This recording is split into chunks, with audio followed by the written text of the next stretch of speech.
चला करूयात आपण सुरुवात. तर नमस्कार विद्यार्थी मित्रांनो, आजपासून आपण कम्प्युटर या विषयाचं लेक्चर स्टार्ट करत आहोत. सर्वांना पहिल्यांदाच म्हणजे लगेच सुरुवातीला सांगतो की आजच्या लेक्चरमध्ये आपल्याला बघायचं आहे इंट्रोडक्शन, कशा प्रकारे आपण कम्प्युटरचा अभ्यास करणार आहे आणि कशा पद्धतीने आपली स्ट्रॅटेजी असणार आहे. समजलं सर्वांना? तर तुमचे काही जरी प्रश्न असतील तर तुम्ही मला नक्की मेसेज करू शकता, कमेंटमध्ये टाकू शकता, तर आपण त्या प्रश्नाचे उत्तर सुद्धा तुम्हाला देणार आहेत. क्लिअर आहे? चलो तर आपण सुरुवात करूयात. महत्त्वाचं म्हणजे सुरुवातीला मी सांगणार आहे कोणकोणते टॉपिक असे आहेत की ज्यावर प्रश्न वारंवार विचारले जातात, म्हणजे विचारले जातात, आणि काही टॉपिक मी घेतलेले आहेत आज जे प्रश्न तुम्हाला माहितीच असायला पाहिजे, ज्यावर प्रश्न विचारतात म्हणजे विचारतात असे काही टॉपिक आहे जेणेकरून तुमचा कम्प्युटरमध्ये मॅक्सिमम मार्क्स येतील. आउट ऑफ मार्क्स आणण्याचा माझा प्रयत्न असणार आहे. तुम्हाला फक्त काय करायचं आहे, लेक्चर व्यवस्थित बघायचं आहे, त्याचबरोबर रिव्हिजन प्रॉपर करायची, जी क्वेश्चन आन्सरची आपण प्रॅक्टिस करून घेणार आहे ते व्यवस्थित बघायचं आहे, आणि महत्त्वाचं म्हणजे की नोट्स मी ज्या पाठवणार आहे त्या नोट्स व्यवस्थित वाचायच्या. त्या बाहेर प्रश्न जाणार नाही, कम्प्युटरला तुम्हाला मॅक्सिमम मार्क्स मिळतील एवढी गॅरंटी नक्की देतो. क्लिअर आहे? चलो तर सर्वात सुरुवातीला जर आपण बघितलं तर यामध्ये आपल्याला हे टॉपिक आहेत महत्त्वाचे. सर्वांना टॉपिक व्यवस्थित दिसत आहेत? तर संगणकाचा इतिहास आणि संगणकाच्या पिढ्या, म्हणजे संगणकाचा इतिहास, संगणक पहिला कम्प्युटर कधी आला, त्यानंतर त्या संगणकामध्ये कशा प्रकारे चेंजेस होत गेले, ज्याला आपण कम्प्युटर जनरेशन्स असं म्हणतो, त्याविषयी आपल्याला प्रश्न विचारतात. जवळपास 4 ते 5 पिढ्या आहेत कम्प्युटरच्या, संगणकाच्या पिढ्या 4 ते 5 आहेत, त्या तुम्हाला व्यवस्थित अभ्यासायच्यात, कारण त्यावर प्रश्न विचारणार म्हणजे 100% विचारणार. आलं लक्षामध्ये? सर्वांनी सुरुवातीला हे सर्व पॉईंट्स बघून घ्या, कुणीही लिहून घेण्याची आवश्यकता नाहीये, काहीच नाहीये. ही फाईल मी तुम्हाला पाठवणार आहे ज्याच्यामध्ये तुम्हाला लक्षात येईल की कोणकोणते टॉपिक खूप जास्त महत्त्वाचे आहेत आणि यावर आपल्याला म्हणजे प्रश्न कशा पद्धतीने येऊ शकतात ते पण मी तुम्हाला लेक्चरमध्ये सांगत राहणार आहे. तुम्हाला फक्त लेक्चर व्यवस्थित बघायचं आहे, PDF फाईल वगैरे वगैरे सर्व तुम्हाला मिळणार आहे, त्याचं कुणीही टेन्शन घ्यायचं नाही. क्लिअर आहे? पहिलं संगणकाचा इतिहास आणि संगणकाच्या पिढ्या, म्हणजे history of computer and generations. आता हा टॉपिक जो आहे, पहिली पिढी मग कशावर आधारित होती, कधीपासून कधीपर्यंत पहिल्या पिढीचे कम्प्युटर होते, आलं लक्षामध्ये? हा एक कोर पार्ट आपल्याला यामध्ये कंप्लीट करायचा आहे. मी पुढे गेलं की फक्त सध्या टॉपिक सांगतो, पुढे यातले काही टॉपिक जे आहेत ते मी घेतलेले सुद्धा आहेत बरं का, काही टॉपिक घेतलेले आहेत. त्यानंतर आपल्याला महत्त्वाचं बघायचं आहे input output device. Input output device यावर 100% म्हणजे कन्फर्म एक प्रश्न असतो, लक्षात ठेवा. प्रश्न कसा येतो, which of the following is input device, which of the following is output device, किंवा वेगळ्या पद्धतीने येऊ शकतो, खालीलपैकी कोणतं इनपुट डिव्हाइस नाहीये, कोणतं आउटपुट डिव्हाइस नाहीये, हे तुम्हाला माहिती असणं गरजेचं आहे. क्लिअर सर्वांना? आलं लक्षामध्ये? मग आता इनपुट डिव्हाइस म्हणजे काय आणि आउटपुट डिव्हाइस म्हणजे काय हे आपल्याला थोडक्यात समजून घ्यायचंय.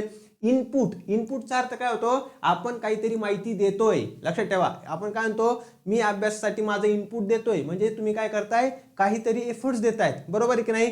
तसंच इनपुट डिव्हाइस म्हणजे काय, अशा प्रकारचं डिव्हाइस, अशा प्रकारचं उपकरण जे कम्प्युटरला काहीतरी माहिती देण्याचा प्रयत्न करतंय. आणि आउटपुट डिव्हाइस म्हणजे काय, कम्प्युटर त्या माहितीचा, म्हणजे इनपुट डिव्हाइसने काय केलं, माहिती दिली, कम्प्युटर काय करणार, त्यावर प्रोसेसिंग करणार, आणि महत्त्वाचं त्यानंतर जे पण आपल्याला आउटपुट येणार, आलं लक्षामध्ये, जो पण आपल्याला रिझल्ट येणार ते दाखवायचं काम कोण करतं, आउटपुट डिव्हाइस करतं.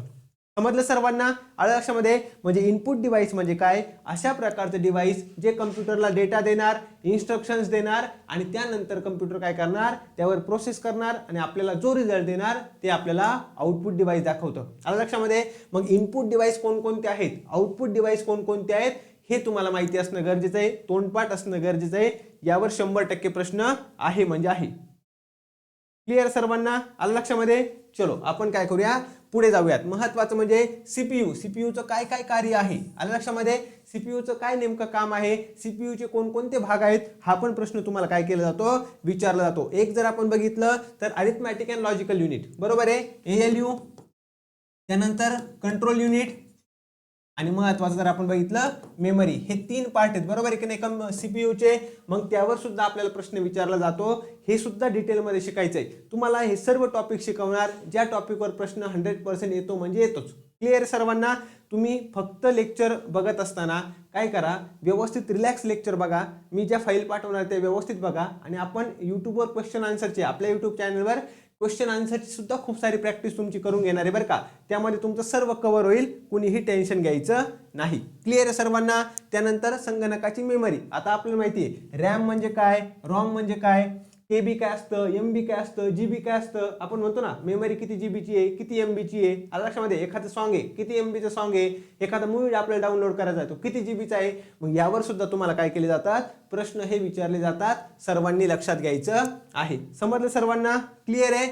म्हणजे काय काय जितके पॉईंट मी सांगितले सर्व महत्वाचे. कम्प्युटर जनरेशन्स आपण ह्या पुढे बघणार आहेत, कोणकोणत्या जनरेशन मध्ये काय काय नेमकं आहे. त्यानंतर आपल्याला इनपुट डिव्हाइस आउटपुट डिव्हाइस 100% प्रश्न आहे, महत्वाचं सर्वांनी लक्षात घ्यायचं आहे. त्यानंतर मेमरी जर आपण बघितलं, RAM, ROM, random access memory, read only memory, त्यामध्ये अजून त्या मेमरीचे काय काय टाईप आहेत हे सर्व डिटेलमध्ये शिकणं गरजेचं आहे. कारण की तुम्हाला हे प्रश्न दोन पद्धतीने विचारतात बरं का. मॅक्सिमम जर प्रश्न विचारला ना तर हे फुल फॉर्म मध्ये विचारतात. फुल फॉर्म विचारतील तुम्हाला, कशाचा फुल फॉर्म काय आहे मी ते सुद्धा पुढे घेतलेलं आहे. सर्व तुमचं क्लिअर होणार आहे. क्लिअर आहे सर्वांना? ऑपरेटिंग सिस्टीम आता महत्वाचं मी तुम्हाला सांगतो. काही प्रश्न जे आहेत ना हे महत्वाचं म्हणजे तुम्हाला सोपे प्रश्न कसे विचारतात, खालीलपैकी कोणतं ऑपरेटिंग सिस्टीमचं एक्झाम्पल आहे, किंवा तुम्हाला काय प्रश्न विचारतील, खालीलपैकी कोणतं कम्प्युटर लँग्वेजचं एक्झाम्पल आहे. आलं लक्षामध्ये? खालीलपैकी कोणतं वेब ब्राउझरचं एक्झाम्पल आहे. असे प्रश्न तुम्हाला विचारतात बरं का. हे तुम्हाला काय करायचंय, लक्षात ठेवायचं आहे. म्हणजे आपल्याला जितके पण महत्त्वाचे वेब ब्राउझर आहेत त्याचे नावं तोंडपाठ पाहिजे, जितक्या पण महत्त्वाचे ऑपरेटिंग सिस्टीम आहे त्या सर्वांचे नावं पाठ पाहिजेत. आणि महत्त्वाचं म्हणजे जितक्या पण कम्प्युटर लँग्वेज आहेत त्या सर्वांचे नावं तुम्हाला पाठ पाहिजेत. कारण की त्यावर एकतरी या तिन्हीमधून एकतरी प्रश्न काय केला जाणार, विचारला जाणार. म्हणजे 100% विचारला जाणार. सर्वांना इथपर्यंत क्लिअर आहे? सर्व समजतंय? आलं लक्षामध्ये? आजच्या लेक्चरमध्ये फक्त इंट्रोडक्शन असणार आहे. काय काय तुम्हाला टॉपिक करायचे आहेत आणि कशा पद्धतीने अभ्यासायचे आहेत ते समजून घ्या. मी जे टॉपिक सांगतोय तितके टॉपिक जरी तुम्ही व्यवस्थित केले तर मी तर सर्व शिकवणार आहे. सर्व टॉपिक सर्व तुमच्याकडून रिव्हिजन करून घेणार आहे, प्रश्न उत्तरांचा सराव करून घेणार आहे. त्यामुळे तुम्हाला त्याच्या बाहेर काहीच करायची आवश्यकता नाही बरं का. काहीही करण्याची आवश्यकता नाहीये. एवढं सर्वांनी लक्षात ठेवा फक्त. आणि महत्त्वाचं म्हणजे नोट्स देणार आहे त्या व्यवस्थित करा, बाहेर काही करण्याची आवश्यकता नाहीये. जितके प्रश्न आहे मॅक्सिमम तुमचे प्रश्न बरोबर येणार म्हणजे येणार. क्लिअर? चलो आता आपल्याला पुढे बघायचं आहे Microsoft Office, MS Word, Excel, PowerPoint आपण ज्याला म्हणतो. तर हे सुद्धा प्रश्न विचारले जातात बरं का. लक्षात ठेवा. म्हणजे महत्त्वाचं काय की पॉवर पॉईंट मधलं एखादं फंक्शन विचारलं जाईल, MS ऑफिस मधलं एक्सेल म्हणजे MS एक्सेल मधलं एखादं फंक्शन विचारलं जाईल. आलं लक्षामध्ये? ते सुद्धा तुम्हाला मी डायरेक्ट प्रॅक्टिकल करून दाखवणार आहे. कशा प्रकारे कोणकोणते फंक्शन्स असे आहेत जे खूप जास्त महत्त्वाचे आहे आणि त्यावर प्रश्न तुम्हाला विचारला जाऊ शकतो. समजलं सर्वांना? क्लिअर आहे? त्यानंतर इंटरनेट आणि नेटवर्किंग, जे नेटवर्कचे टाईप आहेत आपण म्हणतो लॅन, मॅन, वॅन, पॅन, हे जे टाईप आहेत ते सुद्धा तुम्हाला काय करायचे आहेत, व्यवस्थित शिकायचे आहेत. आता हे सर्व झाले महत्त्वाचे टॉपिक. अजून काही महत्त्वाचे टॉपिक आहेत ज्यावर प्रश्न तुम्हाला विचारला जाईल आणि तो प्रश्न आपल्याला बरोबर आणायचा आहे म्हणजे आणायचा आहे. आपला उद्देश काय असायला पाहिजे, कुणालाही यामध्ये PhD करायची नाहीये, कुणालाही कम्प्युटर इंजिनियर व्हायचं नाहीये. बरोबर आहे की नाही? आपला उद्देश असला पाहिजे की प्रश्न जे येतात ते मला सुटले पाहिजेत, प्रश्न सोडवता आले पाहिजे. हा जर तुमचा उद्देश असेल तर तुम्ही सर्व हे टॉपिक व्यवस्थित कराल आणि महत्त्वाचं म्हणजे त्यामध्ये मार्क्स सुद्धा मिळवणार आहेत. चला जाऊयात पुढे.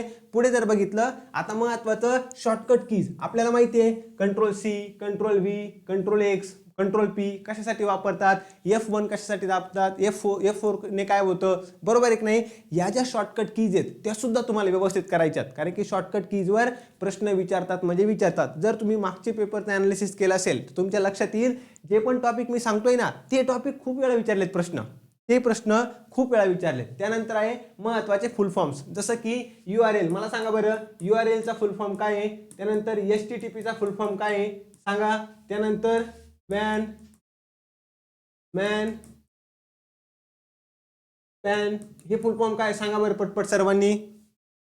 चला पटपट सांगा. तुम्ही उत्तर देण्याचा प्रयत्न करायचा आहे. ज्यावेळेस आपण लेक्चर घेणार आहोत त्यावेळेस तुम्ही सुद्धा उत्तर देण्याचा प्रयत्न करायचा आहे. फक्त मी एकटा बडबड करेन आणि तुम्ही म्हणजे लक्ष देणार नाही असं करू नका.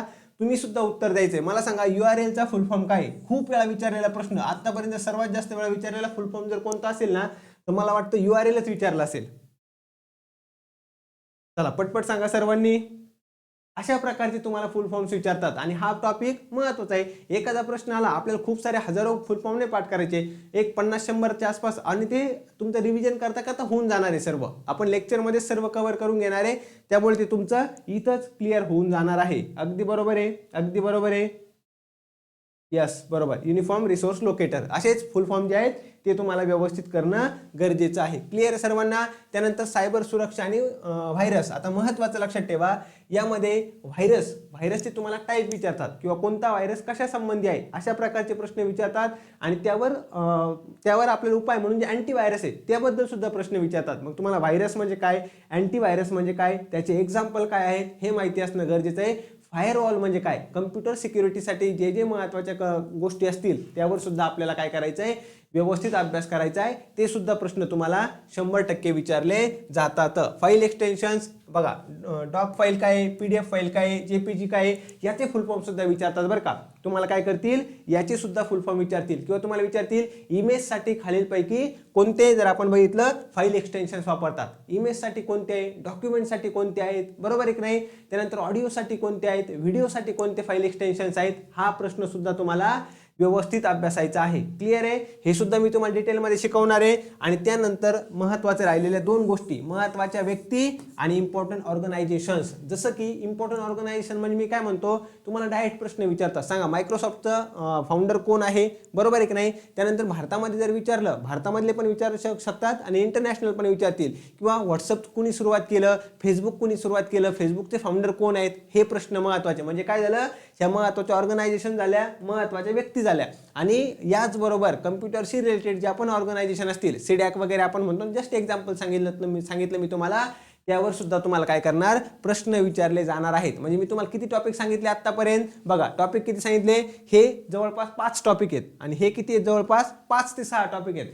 10 ते 12 टॉपिक करायचे आणि तुमचे आउट ऑफ मार्क्स घ्यायचे. तुम्हाला आत्ताच सांगतो, फक्त महत्त्वाचं काय आहे, सर्व लेक्चर तुम्हाला व्यवस्थित बघणं गरजेचं आहे, त्याची रिव्हिजन प्रॉपर करणं गरजेचं आहे आणि महत्त्वाचं म्हणजे जास्तीत जास्त प्रश्न उत्तरांचा सराव करणं गरजेचं आहे. समजलं सर्वांना? इथपर्यंत कुणाचा काही प्रश्न आहे का, पटकन मला सांगा.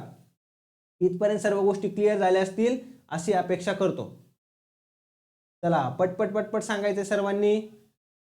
महत्त्वाचं काय होतं, महत्त्वाचं काय आपल्याला, तर कोणते टॉपिक आहेत ज्यावर खूप वेळा प्रश्न विचारलेत आणि इम्पॉर्टंट अतिशय महत्त्वाचे टॉपिक हे सर्व आहेत. किती टॉपिक सांगितले मी तुम्हाला, जास्तीत जास्त 10 ते 12 टॉपिक आहेत. तेवढेच मला व्यवस्थित करायचे आहेत, तेवढ्याचीच व्यवस्थित रिव्हिजन करायची, त्यावरच प्रश्न उत्तरांचा सराव करायचा आहे आणि मार्क्स मिळवायचे. इथपर्यंत सर्वांना क्लिअर असेल अशी अपेक्षा करतो. आलं लक्षामध्ये? क्लिअर आहे?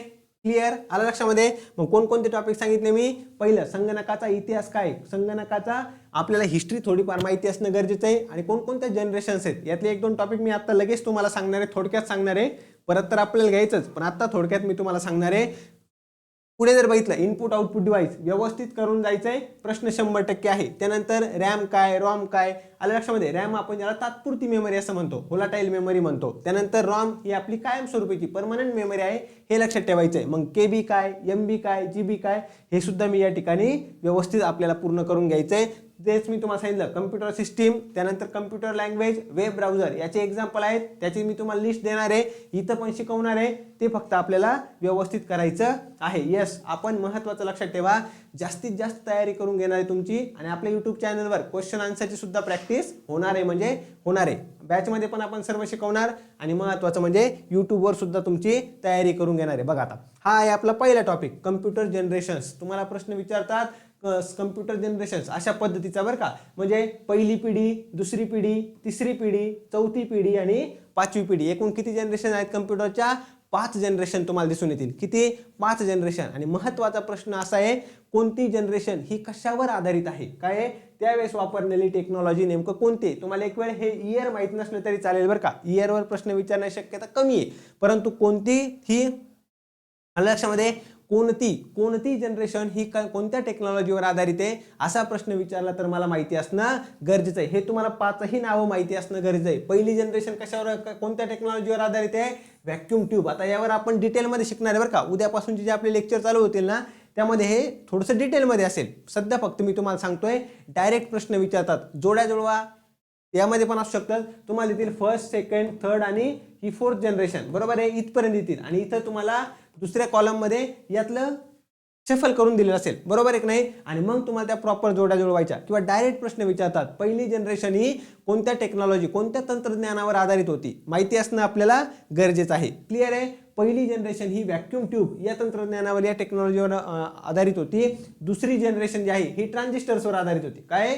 ट्रान्झिस्टर्सवर. तिसरी जनरेशन जी आहे ही आयसीज, इंटिग्रेटेड सर्किट आपण ज्याला म्हणतो, तुम्ही काय करू शकता, लक्षात ठेवू शकता. त्यानंतर फोर्थ जनरेशन आहे मायक्रो प्रोसेसर. आणि पाचव्या जनरेशन सांगण्याची इतकी आवश्यकता नाहीये, हे AI आर्टिफिशियल इंटेलिजन्सवर आधारित आहे. हे तुम्ही कुणीही गेस करू शकता. म्हणजे महत्त्वाचं काय आहे, आपल्याला रट्टा नाही मारायचा, आपल्याला काय करायचंय, व्यवस्थित स्मार्ट स्टडी करायचा आहे आणि त्यावर उत्तर तुमचं सोपं जाणार आहे. क्लिअर सर्वांना? आलं लक्षामध्ये?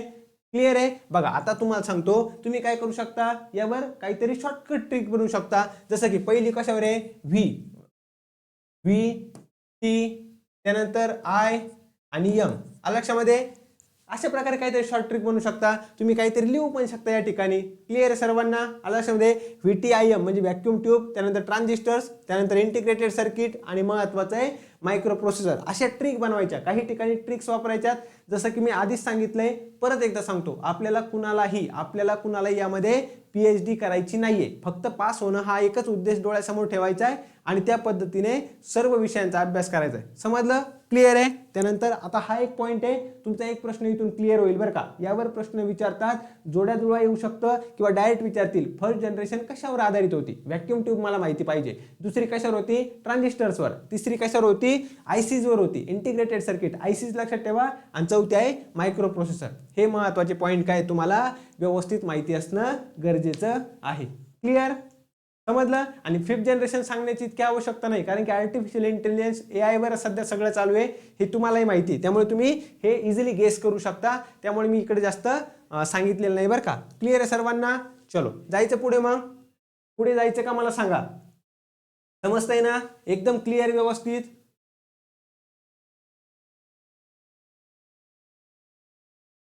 समजलं? चलो पुढचा पॉईंट आपण बघून घेऊया.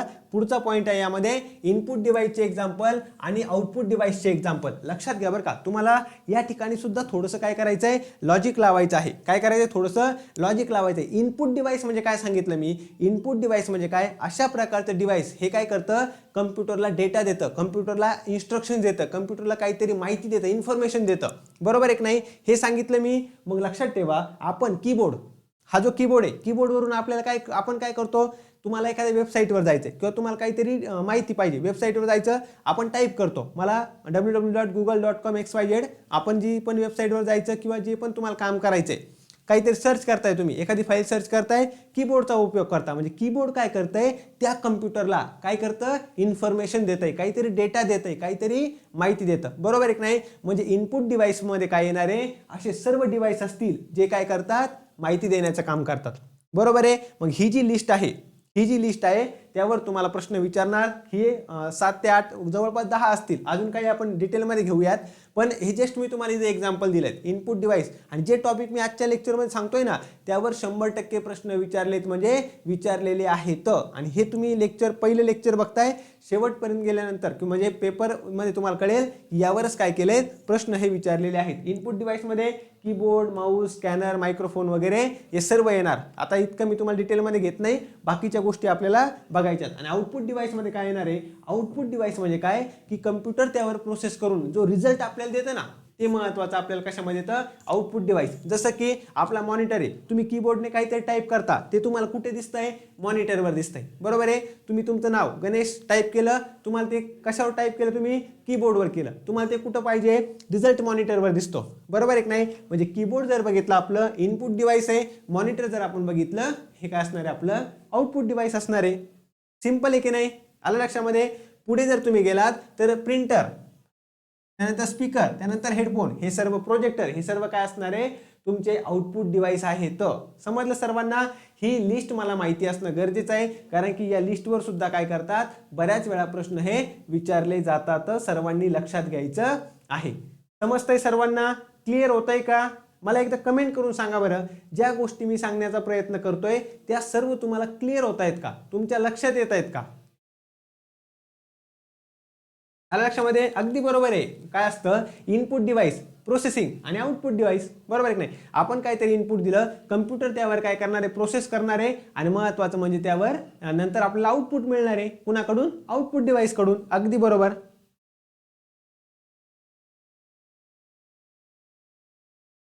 यस, समजलं सर्व. म्हणजे बघा कम्प्युटर जनरेशन आता मला समजल्या, त्यावर एखादा प्रश्न येऊ शकतो. इनपुट डिव्हाइस कोणते, आउटपुट डिव्हाइस कोणते, हे जे मी सांगितले तुम्हाला, यावर एखादा प्रश्न विचारला जाऊ शकतो. दोन माझे प्रश्न काय झाले, क्लिअर झालेले आहेत. पुढे जर बघितलं, आता हा टॉपिक खूप जास्त महत्त्वाचा आहे बरं का. मी तुम्हाला सांगितलंय की युनिक प्रश्न जे विचारले जातात ना, ते मग अशा टॉपिक मधून विचारले जातात. आपल्याला इनपुट डिव्हाइस, आउटपुट डिव्हाइस तुम्ही गेस करू शकता की अरे हा प्रश्न येऊ शकतो. कम्प्युटर नेटवर्क, त्यावर प्रश्न येऊ शकतो. मेमरीवर प्रश्न येऊ शकतो, हे तुम्ही गेस करू शकता. पण तुम्हाला हे जे टॉपिक असतात ना, हे युनिक टॉपिक असतात. आपल्याला थोडंसं एक्स्ट्रा एफर्ट द्यायचे आहेत आणि त्यातून आपला रिझल्ट आणायचा आहे. समजलं सर्वांना. बघा वेब ब्राउझरचे कोणकोणते एक्झाम्पल आहेत, कम्प्युटर लँग्वेजचे कोणकोणते एक्झाम्पल आहेत आणि सर्च इंजिनचे कोणकोणते एक्झाम्पल आहेत. जसं मी तुम्हाला सांगितलं, महत्त्वाचं सर्व लक्षात ठेवायचं. ऑपरेटिंग सिस्टीमचे एक्झाम्पल, त्यानंतर सर्च इंजिनचे एक्झाम्पल, त्यानंतर कम्प्युटर लँग्वेजचे एक्झाम्पल आणि महत्त्वाचं म्हणजे वेब ब्राउझरचे एक्झाम्पल. क्लिअर सर्वांना. बघा गुगल क्रोम,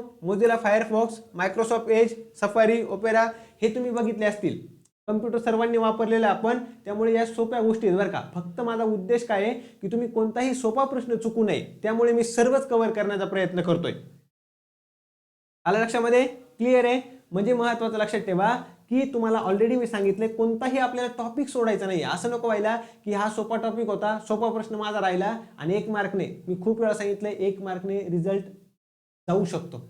असे भरपूर एक्झाम्पल मी तुम्हाला ऑलरेडी सांगितलेले आहेत. क्लिअर सर्वांना. मग वेब ब्राउझरचे एक्झाम्पल तुम्हाला विचारले जातील, तर हेच काही नाव आहेत जे लक्षात ठेवायचे. इंटरनेट एक्सप्लोरर, हे सुद्धा तुम्ही 100% बघितलं असणार आहे. आलं लक्षामध्ये. ज्यावेळेस आपण सुरुवातीलाच कम्प्युटर वापरायला सुरुवात केली असेल, त्यावेळेस मॅक्सिमम लोकांनी इंटरनेट एक्सप्लोरर हेच बघितलं असेल. त्यानंतर computer language, C language, C++, Java, Python, बरोबर आहे की नाही. आलं लक्षामध्ये. तर ह्या सर्व काय कम्प्युटर लँग्वेज आहेत. जसं इथं C++ दिलंय, जावा दिलंय, पायथन दिलंय, जावा स्क्रिप्ट दिलंय, SQL दिलंय, PHP दिलंय, हे सुद्धा आपल्याला काय करायचं आहे, व्यवस्थित बघायचे आहेत. म्हणजे तुम्हाला एक्झाम्पल पण विचारले जाऊ शकतात, इथं फुल फॉर्म पण काही विचारले जाऊ शकतात. समजतंय ना सर्वांना. महत्त्वाचं आहे. हे वेब ब्राउझरचे काही एक्झाम्पल घेतलेत, कम्प्युटर लँग्वेजचे काही एक्झाम्पल घेतलेत आणि त्यानंतर सर्च इंजिन. सगळ्यात सोपं काय, गुगल. आलं लक्षामध्ये. हे तुम्ही 100% बघितलेलं आहे. क्लिअर. म्हणजे आपण सर्च इंजिन झालं, कम्प्युटर लँग्वेज झालं, वेब ब्राउझर झालं, इनपुट डिव्हाइस झालं, आउटपुट डिव्हाइस तुम्हाला थोडक्यात सांगितले आणि कोणत्या जनरेशनमध्ये कोणती टेक्नॉलॉजी होती हे थोडक्यात तुम्हाला सांगितलेलं आहे. क्लिअर आहे की नाही. नाही, तुमचं सर्व प्रॉपर शिकून रिव्हिजन करून घेणारच आहे, काहीच टेन्शन घेऊ नका. पुढे आता महत्त्वाचं हे बघितलं असेल तुम्ही, मेमरी. सर्वात लहान युनिट काय असतं, या ठिकाणी बीट हे सर्वात लहान युनिट आहे बरं का. बीट काय, बीट नंतर काय, बाईट. आता लक्षात ठेवा, हे तुम्हाला प्रश्न कोणकोणत्या पद्धतीने विचारले जाऊ शकतात ते पण सांगतो तुम्हाला. हे असेंडिंग ऑर्डरमध्ये लावा, डिसेंडिंग ऑर्डरमध्ये लावा, म्हणजे चढत्या क्रमाने लावा जशी जशी मेमरी वाढत जाते तसं, किंवा उतरत्या क्रमाने लावा जशी जशी मेमरी कमी होत जाते तसं. क्लिअर आहे सर्वांना. मग सगळ्यात छोटं काय असणार या ठिकाणी, बीट असणार आहे. बरोबर आहे. ज्या वेळेस 8 बीट एकत्र येतात त्यावेळेस बनतं 1 बाईट. क्लिअर आहे. त्यानंतर केबी. केबी म्हणजे काय, किलोबाईट. MB म्हणजे काय, मेगाबाईट. GB म्हणजे काय, गिगाबाईट. आणि TB म्हणजे काय, टेराबाईट. याच्या पुढे पण भरपूर आहे, पण आता आपल्याला PhD नाही करत बसायचं आहे ना, त्यामुळे जितके इम्पॉर्टंट आहे तितके मी या ठिकाणी सांगण्याचा प्रयत्न तुम्हाला केलेला आहे. 1 बीट, त्यानंतर 8 बीट एकत्र आले की 1 बाईट होतं. त्यानंतर महत्त्वाचं 1024 बाईट्स एकत्र आले की 1 KB बनतं. महत्त्वाचं 1 MB साठी 1024 KB, 1024 MB एकत्र आलं तर 1 GB बनतं. बरोबर आहे की नाही. यावर पण तुम्हाला काय एक प्रश्न तयार होऊ शकतो, म्हणून याला सुद्धा इम्पॉर्टंट करून घ्यायचं आहे. समजलं सर्वांना. क्लिअर आहे. अशा पद्धतीने आपण 3-4 टॉपिक बघितलेत, अजून 2-3 टॉपिक असतील बहुतेक, ते सुद्धा मी तुम्हाला काय करतो, सांगून टाकतो. समजलं. म्हणजे हे आपण शिकवत नाही बरं का, फक्त काय काय महत्त्वाचं आहे आणि त्यातलं काय इंट्रोडक्शनचं लेक्चर आहे ना, त्यामध्ये तुम्हाला काय अजून व्यवस्थित करण्याचा प्रयत्न करायचा आहे, तेवढं मी तुम्हाला सांगितलेलं आहे. क्लिअर आहे. लेक्चर्स हे आपले उद्यापासून स्टार्ट होतील. डिटेलमध्ये मी तुम्हाला सर्व पॉईंट शिकवणार आहे, त्याचं कोणीही टेन्शन घ्यायचं नाही. क्लिअर आहे. आता ह्या काही शॉर्टकट कीज घेतल्यात. आता शॉर्टकट कीज आपण कोणती शॉर्टकट की कशाला वापरतो हे तुम्हाला माहिती असणं गरजेचं आहे. कंट्रोल ए वापरलं. कंट्रोल ए म्हणजे काय, ऑल सिलेक्ट. कंट्रोल ए आपण कशाला वापरतो, ऑल सिलेक्ट. आता तुम्ही काहीतरी फाईल टाईप केले बरं का, आणि त्यातला तुम्हाला डेटा सगळाच कॉपी करायचा आहे. मग तुम्ही काय करता, कंट्रोल ए प्रेस करता. कंट्रोल ए प्रेस केलं काय होणार आहे, सगळा डेटा आपल्याला सिलेक्ट होणार आहे. कंट्रोल ए कशाला आपण वापरतो, जितका पण तुमचा डेटा आहे, जितक्या पण तुमच्या फाईल आहेत, तुम्हाला काय करायचं, समजा तुमचे आपण जर बघितलं फोटो आहेत, 20 फोटो आहेत, तुम्हाला ते 20 फोटो पण सगळे काय करायचे आहेत, दुसरीकडे कॉपी करायचे, तुम्ही एक एक फोटो सिलेक्ट करण्यापेक्षा कंट्रोल ए केलं सगळं सिलेक्ट होणार. मग तुम्ही कंट्रोल सी करा, कंट्रोल म्हणजे तुम्हाला जे करायचं असेल ते त्यानंतर का कॉपी करायचं आहे, कट करायचं आहे आणि कुठे दुसरीकडे पेस्ट करायचं आहे ते नंतरचं. फक्त लक्षात ठेवा कंट्रोल एने काय होणार आहे, सगळ्या फाईली एकत्र सिलेक्ट होणार आहेत. कंट्रोल सीने काय होतं, हा सगळ्यात सोपा प्रश्न बरं का, आतापर्यंत भरपूर वेळा विचारलेला असेल. कंट्रोल सीने काय होतं तर सगळी माहिती जी आहे ती कॉपी होते. लक्षात ठेवा कंट्रोल ए ने काय होतं, सगळ्या फाईल सिलेक्ट होतात, सगळा तुमचा डेटा सिलेक्ट होतो. कंट्रोल सी ने कॉपी होतो. कंट्रोल एक्स ने काय होतो, महत्वाचं लक्षात ठेवा तो कट होतो. आता कट आणि महत्वाचं कॉपीमध्ये काय फरक आहे आलं लक्षामध्ये. आपण काय करतो ज्यावेळेस कंट्रोल सी करतो ना, कंट्रोल सी करतो आणि दुसरीकडे आता ए नावाचा फोल्डर आहे बरं का, लक्षात घ्या ए नावाचा फोल्डर आहे. तुम्हाला ए नावाच्या फोल्डरमधून डेटा काय करायचा आहे, बी नावाच्या फोल्डरमध्ये न्यायचा आहे. तुम्ही काय केलं, कंट्रोल ए केलं, सगळा डेटा सिलेक्ट केला, कंट्रोल सी केला आणि त्यानंतर कंट्रोल व्ही केलं ना, तर बी मध्ये काय होणार आहे, इथं बी मध्ये जाऊन जर कंट्रोल व्ही केलं तर सगळा डेटा तुमचा काय होणार आहे, बी मध्ये जाणार आहे. बरोबर आहे की नाही. पण लक्षात ठेवा तो तुमचा डेटा ए नावाच्या फोल्डरमध्ये पण राहील. कंट्रोल सी केलं तर काय होतं, कंट्रोल सी म्हणजे काय, ए नावाच्या फोल्डरमधला तुमचा सगळा डेटा तुम्ही कॉपी केला, कंट्रोल ए ने सर्व डेटा सिलेक्ट केला, कंट्रोल सी ने सर्व डेटा कॉपी केला आणि तुम्ही कंट्रोल व्ही ने सगळा डेटा काय केला, बी नावाच्या फोल्डरमध्ये पेस्ट करून टाकला, तिकडे नेला. पण तो डेटा तुमचा ए मध्ये पण राहील आणि आता बी मध्ये पण राहील. तुम्हाला काय करायचंय आलं लक्षामध्ये. आता तुम्हाला काय करायचं होतं की ए मध्ये नाही पाहिजे मला तो डेटा, तो फक्त मला बी मध्ये पाहिजे. मग तुम्ही कंट्रोल ए केलं आणि कंट्रोल एक्स केलं. काय केलं, कंट्रोल एक्स म्हणजे तो डेटा काय होणार आहे, कंट्रोल एक्स सिलेक्ट झालाय, आता तो कॉपी पण झालाय बरं का. आणि ज्यावेळेस तुम्ही कंट्रोल व्ही ने बी मध्ये तो डेटा पेस्ट कराल त्यानंतर ए मधला डेटा काय झालेला असेल, गेलेला असेल. लक्षात ठेवा कॉपी करण्यासाठी कंट्रोल सी, कट करण्यासाठी कंट्रोल एक्स आणि तो पेस्ट करण्यासाठी कंट्रोल व्ही. आलं लक्षामध्ये सर्वांना, सोपं आहे, क्लिअर आहे. महत्वाचं सर्व डेटा सिलेक्ट करण्यासाठी तुम्ही काय करता, कंट्रोल ए प्रेस करतात, महत्वाचं लक्षात ठेवायचं. क्लिअर आहे. कंट्रोल जेड अंडू करण्यासाठी करतो, म्हणजे आपण एखादी स्टेप केली तुम्हाला वाटलं नाही नाही काहीतरी चुकतंय, परत मागे यायचं, कंट्रोल जेड केलं परत आपण काय होतो, मागे येतो. अशा प्रकारे या सर्व महत्वाचे काय महत्वाचे शॉर्टकट आहे. कंट्रोल पी सर्वांना माहिती असेल, कंट्रोल पी ही प्रिंट काढण्यासाठी आहे, बरोबर आहे की नाही. कंट्रोल आणि कंट्रोल एफ काय, एखादी माहिती तुम्हाला शोधायची, एखादा शब्द शोधायचा आहे, जसं आपण रिझल्ट असतो बघा, खूप मोठी PDF असते, आपल्याला त्यामध्ये आपलं नाव शोधायचं असतं किंवा नंबर शोधायचा असतो, रिझल्ट शोधायचा असतो. आपण काय करतो, कंट्रोल एफ प्रेस करतो. त्याने काय होणार आहे, आपलं तो नाव किंवा जे पण तुम्हाला शोधायचं आहे ती फाईल या ठिकाणी शोधली जाणार आहे. कंट्रोल एफ ने सर्च होणार आहे, फाइंड होणार आहे. समजलं की नाही. म्हणजे बघा कोणकोणते टॉपिक मी जे सांगतोय ती परीक्षेसाठी महत्वाचे आहेत, व्यवस्थित आहेत. क्लिअर.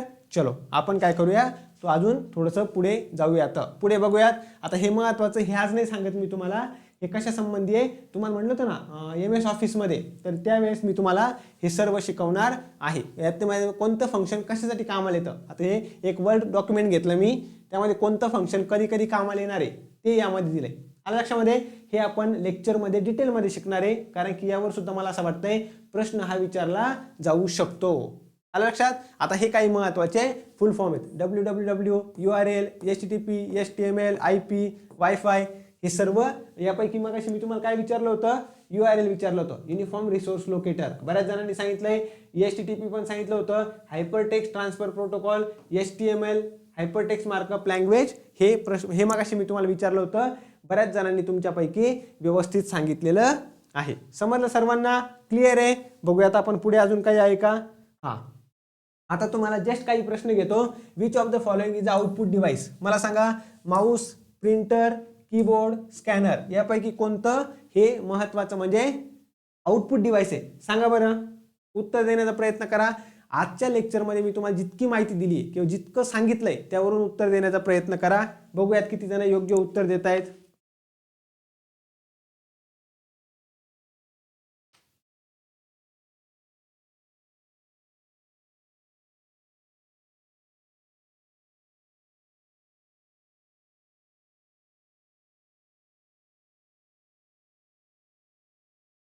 चला, बरेच जण काय म्हणतायत, C C C C C. सगळ्यांनी उत्तर दिलंय प्रिंटर. लक्षामध्ये.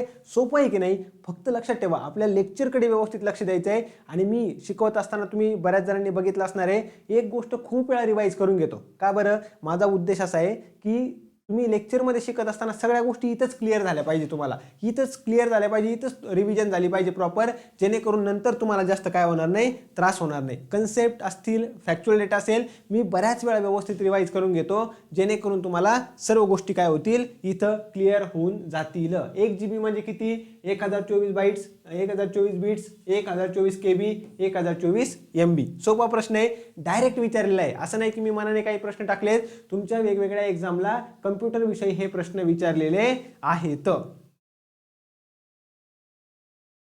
सर्वांना क्लिअर आहे का सांगा? इथपर्यंत सर्व गोष्टी क्लिअर आहे का? आणि उत्तर देण्याचा सुद्धा सर्वांनी काय करत राहायचंय, प्रयत्न करायचा आहे. जितकं तुम्ही उत्तर देताल, जितकं तुम्ही लेक्चरमध्ये पार्टिसिपेट करताल, तितकंच तुम्हाला काय होणार आहे, 100% याचा फायदा हा होणार आहे. क्लिअर आहे? चला, उत्तर आलेत, उत्तर आलेत, बरोबर आहे. उत्तर आलेत सर्वांचे, पर्याय क्रमांक 4 उत्तर दिले, बरोबर आहे की नाही? क्लिअर? लक्षात ठेवा, एकदम सोपं आहे, काहीही अवघड नाहीये आणि तुम्हाला गॅरंटेड सांगतो आउट ऑफ मार्क्स मिळणार आपल्याला कम्प्युटरला. फक्त तुम्ही व्यवस्थित काय करा, सगळ्या गोष्टी फॉलो करा. चला जाऊयात पुढे. What is the full form of WWW? काय आहे? हा प्रश्न सुद्धा खूप वेळा विचारलाय बरं का, खूप वेळा विचारलेला प्रश्न आहे. सिंपल आहे. काय आहे? World wide web, web world wide, wide web wide, world web wide. Simple आहे, खूप सोपा प्रश्न आहे. चलो चलो, सोपं आहे की नाही? सोपे आहेत, टॉपिक सोपे आहेत. चलो, काय येणार आहे? World wide web. सिंपल प्रश्न आहे. पर्याय क्रमांक 1 तुमचं काय असायला पाहिजे? योग्य उत्तर. काही मी प्रश्न मुद्दामून सोपे घेतले बरं का, पहिल्याच लेक्चरमध्ये एकदम हार्ड प्रश्न घ्यायचे आणि तुम्हाला गडबडून टाकायचा असा उद्देश नाहीये.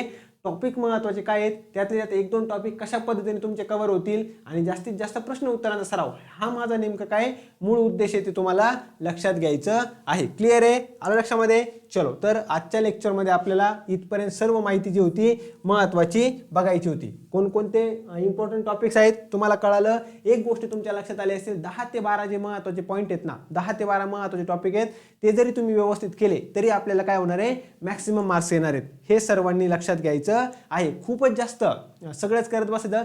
मी परत एकदा सांगतो, वारंवार लेक्चरमध्ये सांगत असतो, कोणताही विषय शिकत असताना आपल्या परीक्षेसाठी काय महत्त्वाचं आहे याकडे लक्ष द्यायचं आहे. आपल्याला कोणत्याही प्रकारे कोणत्याही विषयामध्ये PhD करायची नाही आहे, बरोबर आहे. तुम्ही कोणत्याही विषयाचा अभ्यास करत असताना एक गोष्ट लक्षात ठेवायची नेहमी, की आपल्या परीक्षेसाठी त्या विषयाचं महत्त्व काय आहे आणि त्या विषयाची नेमकं किती गरज आहे आपल्याला, म्हणजे कितीपर्यंत आपल्याला वाचायचं आहे, बरोबर आहे की नाही. तुम्ही कम्प्युटरचा अभ्यास करताय, प्रश्न येणार आहेत आपल्याला 10 आणि तुम्ही जर कम्प्युटर इंजिनिअरिंगचे 2 पुस्तक घेऊन बसले, चालेल का? नाही आवश्यकता आपल्याला तेवढी. क्लिअर आहे? तर महत्त्वाचं सर्वांनी काय करायचंय, लक्षात घ्यायचं आहे. क्लिअर आहे? लक्षामध्ये. आता जसं की मी तुम्हाला ते सांगायचं राहिलं, नेटवर्क टाईप आपण जे म्हटलं होतो, क्लिअर आहे. जसं की पॅन, त्यानंतर लॅन, मॅन आणि पॅन. याचा फुल फॉर्म सांगा बरं सर्वांनी एकदा. हे तुम्हाला मी 1 मिनिटात सांगतो, त्यानंतर आपण थांबणार आहोत. चला पटपट सांगा हे सर्वांनी.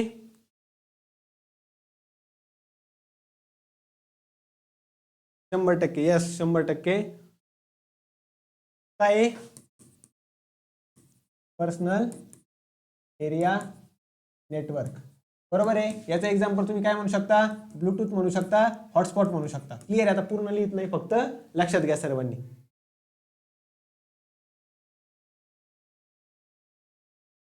चलो चलो, पटपट सांगा सर्वांनी.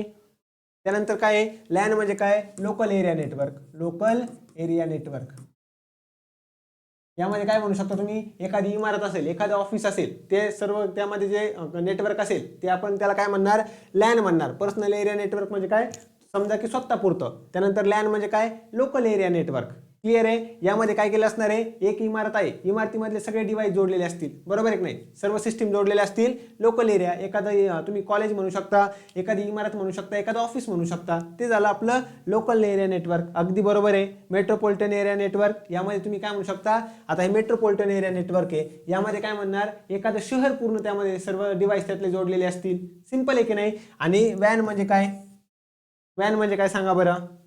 त्याला म्हणतो आपण वाईड एरिया नेटवर्क. इथं कुणी वर्ल्ड एरिया नेटवर्क नाही म्हणायचं बरं का, हे वाईड एरिया नेटवर्क आहे. क्लिअर आहे सर्वांना? जगभरामध्ये पसरलेलं. सिंपल, हे सुद्धा मी तुम्हाला डिटेलमध्ये शिकवणार आहे. त्यामध्ये टोपोलॉजी नावाचे काही टोपोलॉजी म्हणून एक पॉईंट आहे, तो आपल्याला शिकायचा आहे बरं का. त्याचे वेगवेगळे टाईप्स आहेत, ते पण आपल्याला व्यवस्थित यामध्ये शिकायचे आहेत. क्लिअर? समजलं सर्वांना? चलो, इथपर्यंत सर्व गोष्टी क्लिअर झाल्या असतील. आज हे आपलं फक्त इंट्रोडक्शनचं लेक्चर होतं. उद्यापासून प्रॉपर आपले लेक्चर चालू होतील आणि क्वेश्चन आन्सरची सर्व आपण तयारी आपल्या यूट्यूब चॅनलवर करून घेणार आहे. त्यामुळे कुणालाही कोणत्याही प्रकारे अडचण येणार नाही. फक्त लेक्चर व्यवस्थित बघा, नोट्स व्यवस्थित वाचा, रिव्हिजन प्रॉपर करा आणि क्वेश्चन आन्सरचा सराव करा माझ्याबरोबर. सर्व गोष्टी काय होतील तुमच्या क्लिअर होतील. येस, ही PDF सुद्धा मी पाठवणार आहे. क्लिअर आहे सर्वांना? चलो, थांबूयात मग आपण या ठिकाणी. भेटूयात आता उद्यापासून आपल्या लेक्चरमध्ये. तोपर्यंत सर्वांना खूप खूप धन्यवाद. कुणाचे काही प्रश्न असतील तर नक्की मेसेज करा, मी त्याचं उत्तर देतोय. काहीही प्रश्न असेल तर नक्की सर्वांनी मेसेज करायचा आहे, त्याचं उत्तर मी देणार आहे. 10 प्रश्न.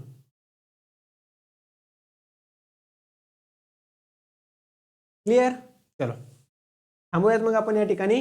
भेटूयात आपल्या उद्याच्या लेक्चरमध्ये. तोपर्यंत सर्वांना खूप खूप धन्यवाद. Thank you so much. बाय.